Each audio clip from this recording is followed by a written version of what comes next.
Hello, Ryan Jenkins here. In this video, we're going to cover how to communicate with Generation Z at work. Now, did you know most people think that this type of communication for Generation Z is preferred over face-to-face communication, when in reality, 72% of Generation Z want to communicate via face-to-face at work. So actually, the correct formula is this: Generation Z communicates or prefers to communicate via face-to-face more so than digital communications. That might be shocking for many of you. So let's unpack this further.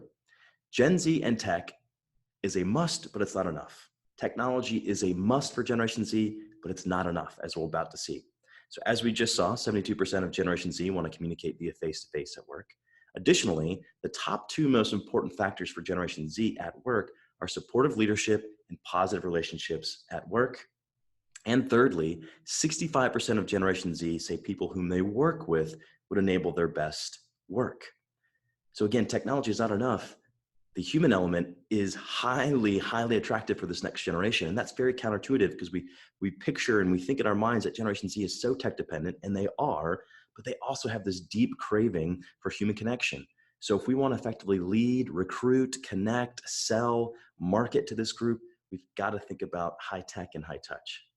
So that brings us to our action item of communicating with Generation Z, which is simply couple high touch with high tech. We need to serve up the technology that this generation expects while delivering the human element they crave. They might not actually be communicating that desire of human connection, but we know it's there, and technology cannot duplicate the human connection, at least not yet. So here's a good example. I want you to think about, let's just take artificial intelligence and look in the healthcare space. It's possible now that doctors can actually use artificial intelligence to put in their ear as an earpiece, and that AI can now diagnose a patient's cough with greater accuracy than the human doctor.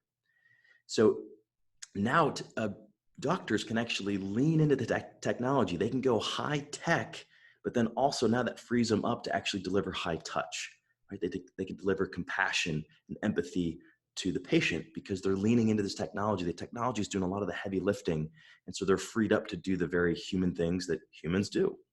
So in conclusion, with this example, AI can create more margin for doctors to deliver the much needed human elements of empathy and compassion to patients. High tech and high touch are not mutually exclusive. Let's find ways to weave those together when we're marketing, recruiting, leading, communicating with Gen Z, because if we do so, we'll be able to impact and influence this generation in a big way. I hope that was helpful and insightful. If you'd like to stay connected, if you have questions, want to learn more about the virtual events that we do for clients all around the world, big and small, send me an email at ryan@jenkins.com. If you'd like content like this delivered in a digital course format, then simply visit sync-lx.com to learn more.